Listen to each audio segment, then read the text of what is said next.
ಈಗ ಅವ್ರ ಕೆಲಸ ಚೌಹಾಣ್ ಪೆಂಡಿಂಗ್ ಇದೆ, ಕೆಲಸ ಮಾಡ್ತೀವಿ. ಸಮಾವೇಶಕ್ಕೆ ಪೂರಕವಾಗಿ ನಮ್ ಕಡೆ ಮೆಡಿಸಿನ್ ಕೊರತೆ ನಮ್ ಕಡೆ ಬಹಳ ಇದೆ. ನಮ್ಮ ಬೇರೆ ಕಡೆಯಿಂದ ನಮ್ ಕಡೆ ಬಹಳ ಮೆಡಿಸಿನ್ ಕೊರತೆ ಇದೆ. ಅದಕ್ಕಾಗಿ ತಮ್ಮ ಮುಖಾಂತರ ಮಂತ್ರಿಗೆ ವಿನಂತಿ ಮಾಡ್ತಾ ಇದ್ದೀನಿ. ನಮ್ಮ ತಾಲೂಕಾ ಬಾರ್ಡರ್ ತಾಲೂಕಾ ಇದೆ, ಇಲ್ಲಿ ಮಹಾರಾಷ್ಟ್ರ ತೆಲಂಗಾಣ.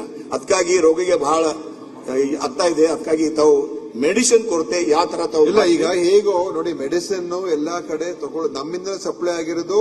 ಈಗ ನಾವು ನಮ್ಮ KSMSC ದೊಡ್ಡ ಸುಧಾರಣೆ ಮಾಡೋದಕ್ಕೆ ಹೋಗಿ ನಾವು ಮಾಡಿದ್ದೇವೆ. ಅದೆಲ್ಲ ಕೂಡ ಈಗ ಟೆಂಡರ್ಗಳಾಗಿದೆ, ಪರ್ಚೇಸ್ ಆರ್ಡರ್ಗಳು ಇಶ್ಯೂ ಆಗಿದೆ. ಅದೆಲ್ಲ ಈ ತಿಂಗಳು ಕೊನೆಗೆಲ್ಲ ಬರ್ತಾ ಉಂಟು. ಅದು ಇಡೀ ವರ್ಷದ ಸಪ್ಲೈ ನಾವು ಸ್ಟ್ಯಾಗರ್ಡ್ ಸಪ್ಲೈ ಮಾಡ್ತಾ ಇದೀವಿ. ಸೊ ಹೇಗೋ ಅದ್ರ ಬಗ್ಗೆ ಮೋಸ್ಟ್ಲಿ ಚರ್ಚೆಗೆ ತಗೊಳ್ತಾ ಇದ್ದೀರಾ. ಇವತ್ತು ನಿಲುವಳಿ ಸೂಚನೆ ಬೇರೆ ಇದೆ. ಸೊ ದೀರ್ಘಕಾಲ ಚರ್ಚೆನೂ ಆಗ್ತದೆ. ಎಲ್ಲಾ ಮಾಹಿತಿನ ಅದ್ರಲ್ಲಿ ಇಡ್ತೀನಿ ನಾನು, ಎಷ್ಟಿದೆ, ಎಷ್ಟು ಸಪ್ಲೈ ಆಗಿದೆ, ಎಲ್ಲೆಲ್ಲಿ ಯಾವ ಹಂತದಲ್ಲಿದೆ ಅಂತ. ಅದಕ್ಕೋಸ್ಕರ ಅದನ್ನ ಆ ಚರ್ಚೆಯಲ್ಲಿ ಎಲ್ಲಾ ವಿಷಯಗಳನ್ನ ನಾವು ಮತ್ತೊಮ್ಮೆ ಮಾತಾಡೋಣ. ಉತ್ತರ ಕರ್ನಾಟಕ ನ್ಯೂಸ್, ಇದು ಕನ್ನಡದ ಉಸಿರು.